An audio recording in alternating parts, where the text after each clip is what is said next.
बहुत समय पहले की बात है। बगदाद की तंग और धूल भरी गलियों में फैजान नाम का एक गरीब रस्सी बनाने वाला रहता था। उसके पास धन नहीं था, लेकिन मेहनत करने का जज्बा बहुत था।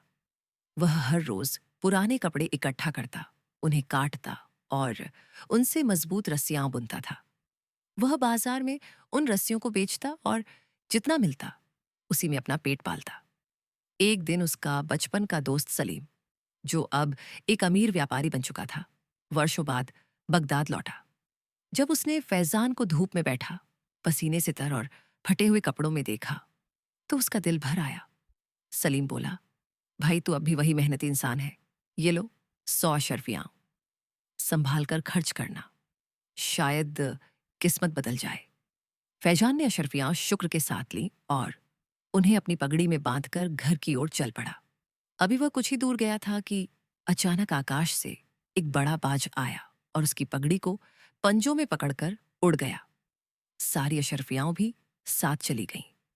फैजान ने सिर झुकाया पर कोई शिकायत नहीं की, बस इतना ही कहा, जो गया वो शायद मेरा था ही नहीं, अल्लाह कुछ और चाहता है। कुछ दिन बाद सलीम फिर आया। उसने हंसते हुए कहा, अब की बार अशर्फियां नहीं दूंगा। ये लो कुछ पुराने लोहे के टुकड़े, अब देखता हूं कि तू इससे क्या कर सकता है। फैजान ने लोहे के टुकड़े चुपचाप ले लिए।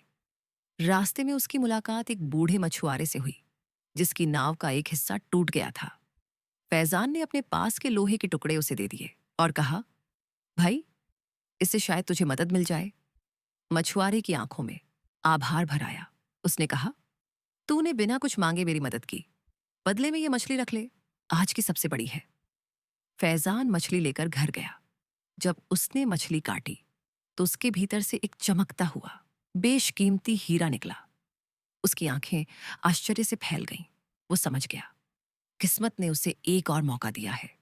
उसने हीरे को बेचकर एक छोटा सा सुंदर घर बनवाया, लेकिन उसने रस्सी बनाना नहीं छोड़ा।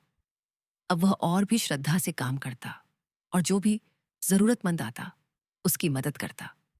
इसीलिए कहते हैं, जो बिना स्वार्थ के दिया जाए वो लौटकर कई गुना होकर आता है, और मेहनत का फल कभी ना कभी जरूर मिलता है। बस भरोसा बनाए रखना चाहिए।